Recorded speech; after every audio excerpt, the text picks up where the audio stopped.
Since he can just kind of spam all day, and Lee Sin doesn't need that blue, that early blue will probably help him control that lane, potentially get some long range harass onto Cassiopeia. Should be something that we'll probably be watching out for, I guess. Yep, definitely. Looking forward to this. Going to be a pretty great game. So just for anyone just now tuning in, this is the semis for the Mobifire's tournament. The Take Your Best Shot featuring CLG at the end. And right now we've got Team Wish versus Team Curse. So the game is just now getting underway, and we are ready to go. I'm curious if we'll see level 1. I don't think either team would want to level 1 fight, to be honest. But Yeah, you never know. they neither of them really have that strong of a level one team. I mean, they have abilities where they could run a level one, but it's just not worth the risk. And neither jungler is going to be deterred that much from a level one, or if you steal one of their buffs. Udyr can jungle just fine without blue buff for the first couple of clears. It will slow down his gank slightly, but clearly Lee Sin's not going to be affected. We actually do see Curse grouping up, kind of moving towards their blue. I'd like to start blue as Lee Sin, but I don't know. Most Lee Sins start at golems, and you do see that they are grouped up mid, kind of not worrying about it. Yeah, lots of pings going out everywhere, and right now Curse is kind of giving the direction they want to go. Nice little directional pings saying they want to go around to the tri-bush area. And it's kind of funny that they're going to go around there because Wish is actually not. They're in that area, and then they moved up towards the blue, so it's almost as if they predicted that in a sense. It's kind of funny. And just so everybody knows, yes, we are on a delay 3 minutes, so there's not any ghosting possibilities. It's also, if you look at Soraka's items, she has a pink ward and she doesn't have any early health pots. So, kind of interesting strategy here. She will be vulnerable to some harass. She does have her own heals, but if Soraka starts to have to heal herself, then, Caitlyn won't be as strong in that lane. So I don't know. It'll be interesting to see how it works out. The pink ward will allow her to counter out Wish's early ward. You actually see her drop the pink ward right away, which is a little bit surprising. Yeah, that is weird.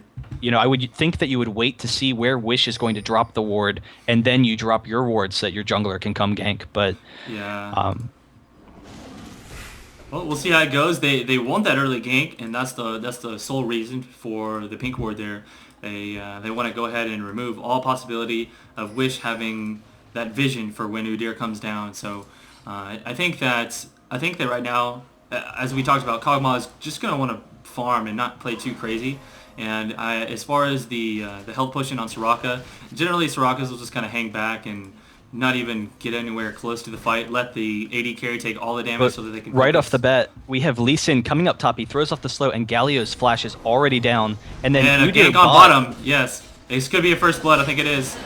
Yeah, that was a great job. So no ward ever placed down, and Udyr got in there just at the perfect angle and was able to get that stun off and enough damage with a double lift. I don't know if double lift got a crit or what, but his health just dropped he had, fast. Tiger stance, so he hit the bear for the stun, I believe, and then he came in with the tiger stance. Oh, he's actually now, mid, trying to get on Xerath, not going to happen, and he's going to take a lot of damage, but won't really deter him in the jungle at all. Not too much at all. No, he's got that blue buff, and he's just going to run right through, which his Wraiths are missing because he got counter jungled a little bit himself. Lee Sin doing a really good job here, and could potentially gank Galio. He said he ganked him once already. He flashed, yeah. Galio's flash is down. So this could be bad right now. Galio's already pushed up in the lane, and Ioku is coming in for the kill. We'll see how it goes. This is going to be really close. He has no mana, and he's getting really low. This could be another kill. Oh, wow. Just barely. One last auto attack, picking up that kill. So lots of action already. Nice ganks from both junglers this game. Yeah, and definitely good job. They are being very aggressive early, both champions. Usually you'll see Udyr kind of do a fast clear, but he saw an opportunity, took it.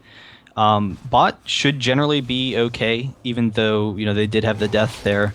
Yes. It will give Caitlyn a nice advantage in lane, but I would be concerned about Kennen versus Galio, because Kennen already is an extremely aggressive champion, and having that early advantage on aggressive champions, can very quickly zone you out of the lane. Yeah, an early kill like that, while it's nice for the person who got it, it's not too detrimental because, a little while back, a few patches ago, Riot did make the change that the cooldowns are very, very short on deaths when you are early level. So it's not like you completely lose the game if you get an early death like that. But it does definitely help out the person landing against you once they go back and they pick up that, next to Doran's item and they're a little bit ahead of you. So we'll see how that plays out. As far as top lane is concerned, I'd be more worried about seeing this top lane lose. But you see Sidco's coming in here to try and even up the odds. Nice crit there. 144 crit from Sidco, able to pick up that Kennen. He was already low from harass from Galio. And so, wow, this Udyr being just really all over the place, making work everywhere. Yeah, Phoenix Udyr, definitely a little bit stronger in the jungle, will be able to clear out creeps faster, and then you can also just run straight to tanking items, whereas as Tiger Udyr, you're probably looking at a Wriggles. But that Tiger proc in that single target DPS for those ganks, just really throwing off a ton of damage very quickly that, Phoenix Udyr wouldn't offer. Yeah, so you got the two styles there, your ganking and your just mad farming, clearing Udyr, and this is definitely paying off to go for the ganking mode, as he's gotten just perfect opportunities all game. I know you've, as someone who doesn't play jungler too much, sometimes I'll play jungler and it's like I go to a lane and oh man, everywhere I go there's no opportunity, but it's just like he's in the right place at the right time every time in this game, and that's gotta feel good. Yeah, definitely putting himself in the right position. We do see Caitlyn taking a lot of damage from Cog. She hasn't recalled. Has Cog? Cog's... Well, actually, Cog died, so there was that. Yeah, there wasn't much for him to buy, so... Right. So he does have a little advantage from that, but, Caitlyn did take the early advantage in that lane, and we'll probably be looking for a recall shortly. We do actually have Udyr coming down, and they don't have a pink ward anymore, so... Oh, they didn't see that because... But there's not actually a ward there, actually. Oh, he actually flashes over the wall. He's going to go for this. He gets exhausted, so he doesn't even attack once, and which is smart because that tower would have really hurt bad. And therefore, he just kind of burned his flash and burned their exhaust. And going to go for this tower kill, try and push them out. Double have taken probably some unnecessary damage there from the tower. Yeah, it's a little bit surprising to see him flash in for that. They were going to go for the tower anyway, so they do get the early tower, which is just going to be huge for map control and put a lot of pressure onto Cog. He's going to be very vulnerable to ganks. Yeah, I think he felt really confident seeing that both of them had no mana, so that was probably his judgment call, saying, hey, well, they have no mana. All they can do is auto attack and use a tower. We've got a huge creep wave. Let's go for a kill here. And it just worked out. They ended up getting a tower instead, which is probably even better. Yep, and the blue buff will go onto Xerath from Lee Sin, so that'll definitely help him control the lane. Just 2 Qs and you can clear those creeps, so he can kind of stay at a little bit of range from Cassiopeia, who's going to be looking to do some harass while he's kind of immobile using his abilities, so she will be able to hit those Qs potentially. Exactly. And Lee Sin here, haven't seen any more ganks from him as of yet, but we'll have to keep a watch. He does have his red buff, and don't think he's getting seen by this ward here. No, he's not going to be able to find anybody. Yeah, we'll see a dragon really soon, I think, now that bottom lane has such control. Yep, and to kind of counter Xerath's blue, Cassiopeia is getting the blue of her own. So Xerath will definitely want to watch out. Cassiopeia has plenty of burst damage, and if she catches him in an ultimate while he's kind of looking to attack those creeps, then, very quickly she could burst him down, and, he wouldn't really have much to say about it. We do have Lee Sin coming up top, though, trying to get in. There is a ward there, so they do see him, but Kennen coming in, using that electrical surge to get in range of Galio. He is going to back off to the tower. Oh, we could see a meeting of the junglers here. IOQ going for the race. Took out the big ones there, and I guess that they did not decide to engage each other. I don't know if they actually saw. Yeah, okay, he did, but he didn't really want to fight him. Could see a gank up top, though, as I'm pretty sure Sidco has not been seen. And yeah, there's no way that Kennen knows this has happened. There's the ultimate from Pobelter. Sidco doing big damage. Wow, just that mad burst. Sidco is so incredibly dangerous right now. If he gets onto somebody, he's just going to just melt them, and that's what we saw there on Kennen. Yeah, I was really surprised by how fast he dropped, and you actually see Udyr is going a double Doran's build, which is pretty surprising. It will give him a ton of damage on that Tiger stance, and he does have plenty of regen, as well as jungling speed, where he doesn't necessarily need the Wriggles. So it's interesting. That will give him a little bit more tanking capability. IOQ coming around. If he can land a nice Q here, this is going to be a kill on the double lift, but I don't know. He's waiting to use it. Oh, a nice flash out of the ultimate from Sona. Sona has no more mana. She can't make anything happen. IOQ never uses Q, so he's lost his opportunity to make that happen. Unfortunately, if he would have used that on double lift, he might have been able to make something happen after the flash, but it is not the case any longer. Udyr coming up top, seeing what he can do. The blue buff probably going to be spawning shortly. No, actually, Zera still has it. So it's probably like another 2 minutes, but trying to see what he can do. Not really accomplishing much, so it's just going to kind of slow him down a little bit. Yeah, he may just push these turrets and try and shove a dragon soon. Yeah, and that's true because Zerath is very low. This next creep wave, they might consider being really aggressive on this turret. Yeah, exactly. He's going to have to back right here, and oh no, it looks like Sitku's actually going to back too. I figured they might dragon here with the control that they've got. All we had to do is see double lift just push these creeps out, and they might have went for it, but there's the pings. They do want to go for that dragon, so they may just go ahead and push this bottom lane out as much as possible, and as soon as the Udyr gets back, then we could see some battles going on there. And as far as Galio is concerned, let's see, he's got his teleport, whereas Kennen does not have his teleport, so I definitely feel that Curse has the advantage at this point if they do decide to do that. Yeah, oh wow, did you see that mid? Nightingale just used his ultimate and missed Ayuku. Oh wow. Yeah, didn't even hit him from the back. Udyr's build, kind of a little bit surprising to me. He's going with a Mudreds now, probably going for a Wriggles afterwards. So he has both a Wriggles, or he doesn't have it yet, but he's working towards both a Wriggles and having those Doran's blades. And that's a little bit surprising. Both of them are kind of early game items that kind of delay his build. He, did have some success with those ganks, so he's a little bit ahead right now, which allows him to do that. But I'm a little bit surprised that he didn't just go for one or the other and then go towards more late game or tanky builds. Exactly. So we see them coming up on Dragon here, but they did pause. I guess that Tsunami was having some lag issues, so he's just going to pause shortly and fix whatever it is. Maybe somebody started to download. I don't know. We'll see.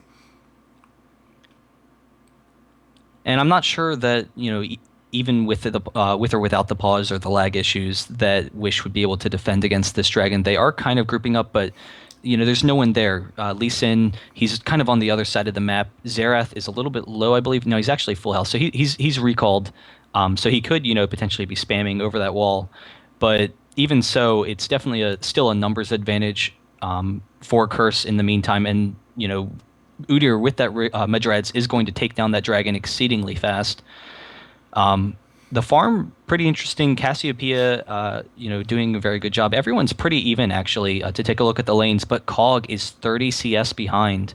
So that's really where the standout is. Caitlyn just really ahead in that lane. They did have the early first blood, and just with Caitlyn's excellent ranged harass, they've been able to take control of that lane very quickly.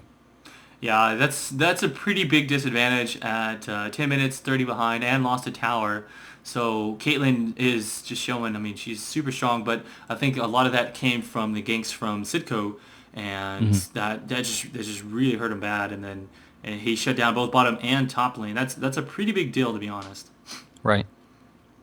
Yeah, they are up about 3,000 gold right now, and then if they get this dragon, that'll put them up to 4,000. So 4,000 gold at only 11 minutes in, that's a pretty large advantage, which is definitely going to want to kind of play conservatively, but just, really try and take control of these lanes and farm to, kind of make up for this disadvantage and then allow themselves to be involved in the mid game.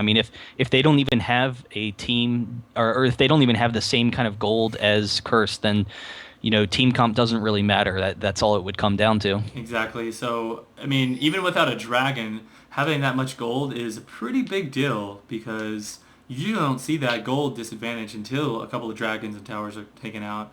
Of course, there is one tower, but still, even after that, that's a pretty big difference. Hopefully, we'll get an unpause soon. I'm not sure how long it's going to take him to fix his lag issues, whatever that may be, but we'll see.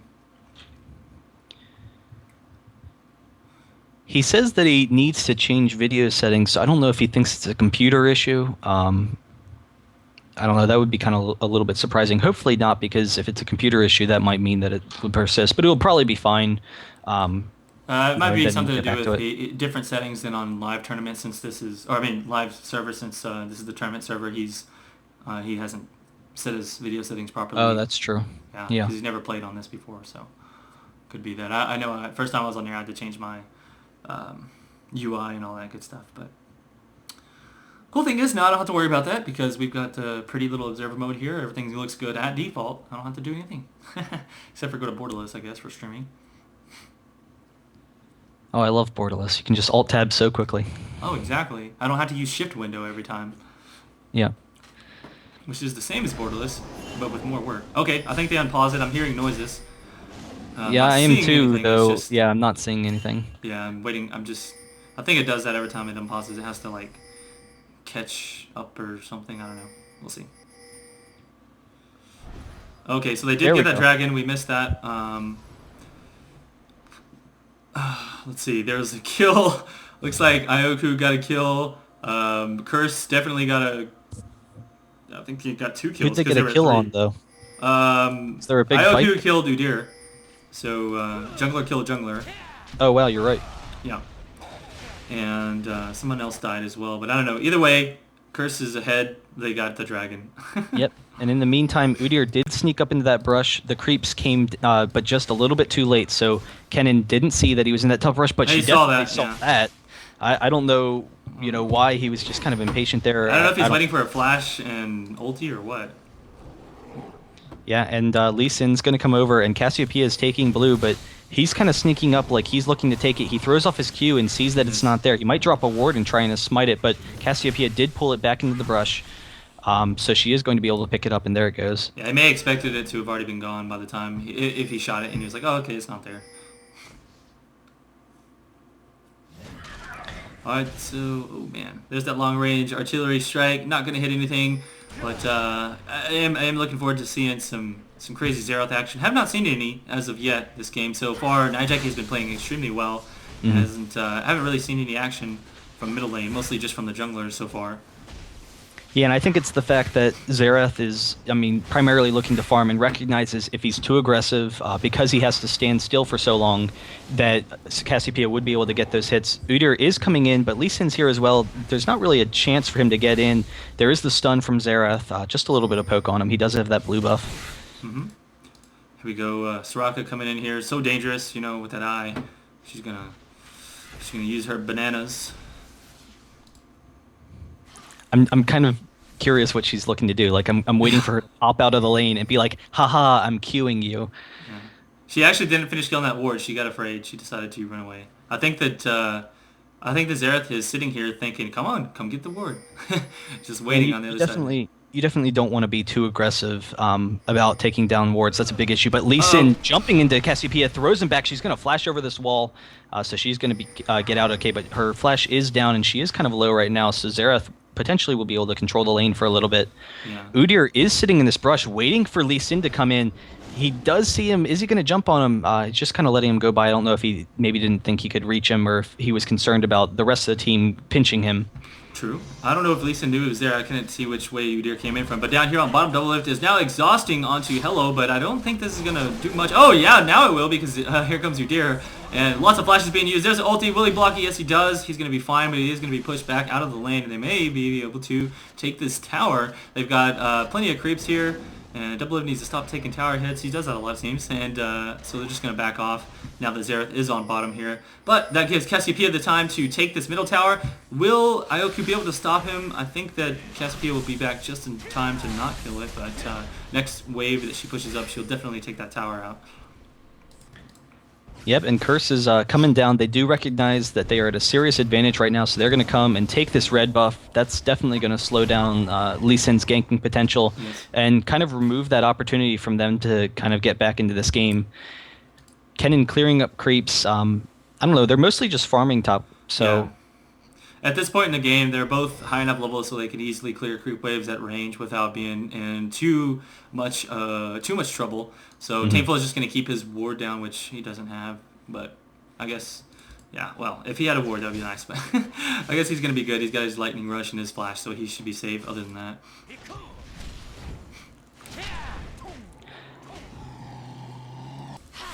Other than that, farming up. I think this dragon now is up again. So we could see another fight coming down very, very shortly. They do see Lee Sid coming around. They have a nice ward there, whereas Wish has no clue about that. And there it is. There's the engage onto Lee Sin. He may have gotten caught out of position. There's the kill, and they're getting an easy dragon here. Curse is so far ahead at this point, now taking this dragon. This is going to be hard for Wish to deal with at this point. And not only is Curse ahead as a team, but if you also look at where the gold is, Cog has nothing. I mean, Cog went Wriggles so that he could control the lane. So already when you go Wriggles, it does make you a little bit stronger early, but it is going to slow down your build. But then he's only got 90 CS compared with the 150 that Caitlyn has. Yeah, so barely anything. He's barely got 3,700 gold, right, which is the same amount as Soraka from the enemy team. Yep, Xerath doing a pretty good job. He has a ton of Dorans, and he's got that those spell pen boots and then a needlessly large rod, so he will be dealing plenty of damage, but I'm just not sure that he has the team to back him up, though we haven't seen Kennen in these fights, and Kennen, definitely a really strong early game champion. Okay, Tsunami's screen is flashing red apparently. I think he's seeing blood. Red rum. There's an option to stop it from flashing red. Yeah, there's an option to stop seeing murder messages. But Curse is going to come down and push down this tower very aggressively. They know that there's not really anything that Wish can do to stop it right now, so they're taking every advantage they can while they can. And Xerath's going to have to go mid. Lee Sin coming in mid, potentially going to try and get an engage onto Cassiopeia, but at the same time, Udyr's coming up, and Xerath's not there, so I guess they're not going to go for it. Well, I forgot about that option that when you take damage from something and your screen turns red. I think I turned that off a long time ago and forgot about it. Oh wow! I thought that we were joking about that whole thing. Yeah, I thought we were too, and then I just remembered the screen does flash red whenever you take damage. If you don't change the option. I guess a lot of people don't think about that, but that's maybe either they're used to it or they've turned it off too. I couldn't imagine why anyone would want that as their default. It doesn't. It's like around the edges. Oh, okay. It flashes red around the edges. It's so like if you're like looking at something else on the minimap and you start taking damage, your screen starts to flash red. Right. Yeah. Lee Sin, pretty close. He's coming down here, but they do have a ward, so they're going to be fine. Yeah. So here we go. This is going to be a tower down if they can get here. They already got the mid one down. Top is looking pretty bad. Tainful's going to teleport out. Sitko's there waiting for him to leave, and then they're going to take this tower. So let's see. Kennen does have teleport. Curious if he'll teleport back up top. He's actually not, so they're probably going to get some good damage on this once all these creeps get up. They'll probably be able to take it before Kennen gets here. It's going to be very close. Even if Kennen did teleport up, then Kennen would be at a huge disadvantage because he wouldn't be able to teleport to the rest of the fights or, potentially even die, yeah. Yeah, so he had to give that one up. He had to give up the tower to buy a few items. Of course, I don't know if he would have defended it very well or not anyways. He might have actually been able to defend it because he had some teammates there. I just don't think they knew that. I don't think they knew that Sitko was waiting to take it out. But 8,000 gold advantage. I mean, Curse, they're not being too aggressive. They're not, running around going for a bunch of kills or anything. They're just playing very smart, a very smart game here, running around, getting all those dragons, getting those towers, and very quickly it's resulted in a massive advantage. It's going to be really difficult for Wish to come back from this. I love this Soraka boots. She's like a speed demon right now. She's all over the place. She has to get to her teammates really quickly. Yes. She has to get to her teammates quickly and run away from those long-range artillery strikes. Okay, so there's the bottom turret. I knew that was going to go down eventually. We just had to wait for everyone to kind of scatter, and there it is. Mothra and I think it might get to a point where Caitlyn, as a champion, she has that excellent range. She can just poke down those towers from a range, and then if you want to try and engage on Caitlyn, they've got all these awesome tanks, all this great kind of counter initiation, Cassiopeia and Galio, and then Udyr and everything that you're going to have to go through. So once they decide to kind of just push into their base, I think it's probably going to go down pretty quickly. Like Wish won't be able to deal with the pushing capabilities that they have. Alright, so right now we're just kind of playing very defensive on both sides. I think that Curse is either going to wait for somebody to make a mistake, or just wait for that next dragon to come up and pick that one up. And what ends up happening in these situations is Curse knows that they're... Oh man, she actually gets an ult off there, not able to make it happen, but I guess I missed kill up top. Yeah, Galio jumped on top of Kennen, ulted, and then Udyr able to come in. And then Caitlyn able to pick up the kill onto Lee Sin. She was just Yeah. attacking him down. Then that ace in the hole. They are grouping up to go after Baron. So, This is gonna be you know, bad. 5v3 situation with the gold advantage they have. There's not much that that Wish can do. Though they do have Xerath. He could potentially try and steal it. His burst is comparable to a Smite, but I don't know. Smite should still beat it, especially with the team there. And they're actually not even going to look to, get up there and defend it. Yeah, I feel like they've just kind of given this game away so far. I'd say MVP of this game is definitely Sitko. He made all the lanes. Oh, yeah. He made all the lanes possible to easily win, the ones that mattered. The mid lane, there was nothing he could have done there, I don't think, because Xerath is just going to stand back and farm. And if he had tried to spend his time ganking there, he probably would have just not done anything useful, to be honest. But I don't know. So I really don't know what Wish can do at this point. They're so incredibly far behind it. This would have to go to 50 minutes, and they'd have to get their full builds before they'd have a chance of, coming back and having a chance, I think. But even then, I mean, Cog, while he would ramp up with items, if it goes too long, then, Kennen's going to do less and less as the game progresses. Yeah. So, I don't know. Cog really just not anywhere close to getting the damage that he's going to need. So it's kind of hard to foresee them stalling long enough to farm. Though, Caitlyn and Galio do both fall off as well, so we'll see. I feel like Soraka gets much better late game because she gets AP items. Right. And, with resistance is getting higher. They're so much stronger to have big heals like that. Dropping the magic resists, having those huge heals, the armor and everything. Oh, Flash being used by Xerath, getting caught there at blue buff. They're just going to easily take this blue. Full control of all the buffs now. This is pretty much over. Mm-hmm. Oh, yeah, there it is. So Xerath already uses Flash, and he gets picked up. Just staying around too long. I think he was just a little greedy with, I don't know what he was trying to do, poke some people down in the woods. And there it is. Tameful going to take a lot of damage, and there goes Kog'Maw. Tameful having to back off. They're going to take this tower in just a second as well. Nothing Sona can do to defend this. I'm kind of trying to think of, what Wish is going to look to do in this next game, and I don't think that their team was, really that bad of a team comp. Clearly they're going to look for a little bit more early game. Oh, wow. Sona, big damage from both. Yep, she's done. There's the ace in the hole. So, they're definitely going to look for a more aggressive early game just because they, fell behind so quickly in that early game. I don't know if maybe they won't take Cog, maybe take a more aggressive DPS bot, though, still, you probably do take the Cog. What they do is they take defensive measures against the jungler early. Right. No, that's absolutely right. Xerath, very close to going down. He is going to get out of there, but Kennen goes down. Lee Sin jumping in is going to go down as well. They are going to get this inhibitor. Probably a surrender vote any time now. Otherwise, they're just going to push down these Nexus turrets. Well, Soraka's boots were not fast enough to avoid dying this game here at the end. So she took one for a team there, I suppose. And now with 9 wards ready to go, I think she's gonna come ward up this turret. She's gonna give us a smiley face or something. Yeah, I could see that. Uh-oh. Top lane, these minions, they do not surrender. They will work for you until the end of time. They're not able to make it happen though. Galio too strong. Poor creeps. And they are grouping up for another dragon here. They're already up, let's see, 15, 16,000 gold. This dragon will make it 17,000. So, yeah, they'll probably just push down a lane and end it. Does Cassiopeia, I guess, has some kind of innate lifesteal? No. She just kills dragon extremely fast. Oh, never mind. That's from her Baron buff. Soraka.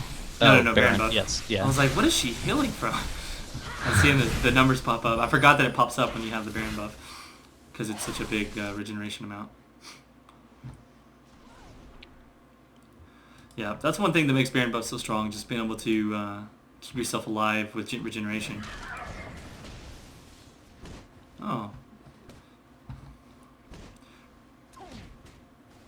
Well, I think this is just one of those prolonged endings here. We're just waiting for the end to come. And I Yeah. imagine they're going to push out these, push in these outer turrets and just make it a little bit easier on themselves to finish up the game by taking out the other 2 inhibitors, and then it's going to be really impossible for Wish to hold off at that point. It is kind of nice to see Tiger Udyr. I personally am a fan of Phoenix Udyr. I definitely think it has a number of strengths, so I'll keep using it personally. But the Tiger Udyr, those ganks were just really devastating. He had that great burst damage. It just happens all at once. You get the stun and the burst just very quickly. Oh, looks like Kennen was throwing out a shuriken at Udyr. Missed him, actually. I don't know what Kennen thinks he's going to do over there, and he's definitely out of position. Oh, I don't know. Oh, he's going the wrong way. He's playing way too aggressive here. Perhaps he just saw an hijacking and wanted to run, but oh my goodness, double lift is way too strong right now for that, and that damage. Yep. Cassiopeia adding a little bit over the wall, making sure to top it off. They are going to push top. Galio is dancing, having a little dance party in the base here. Trying to I think everyone's kind of waiting for what we're waiting for, which is this game. Wow, he just healed himself while getting hit by 4 people with his shield. He's just letting him. He's just laughing at him right now. Yeah, they can't even. That's how far behind they are that they can't even hurt him with him standing there and all 4 of them hitting him. That's unfortunate. Plus, he is hex tech, so he's quite metal, and that's got to be an advantage too. I mean, this. And looking back to it, this game really all started with that level, I guess, 2 Udyr gank. Lee Sin did, get some ganks of his own that were successful, but Caitlyn really strong in lane, and I don't know, she's just kind of unstoppable, and they all kind of fell behind very quickly. I agree. And there it is. There's the Nexus kill. Game 1 going to Curse. Wow, Pope out there actually trolling a little there, acting like he was going to die, but he did not. Wow, they're dying in the tower. That's really funny. They just almost aced him in the Nexus. Well, there's GG for game number 1. We'll get to game number 2. Hopefully, Wish can come out with a better early game and prevent themselves from getting snowballed on so heavily. And we'll take a look at how it goes.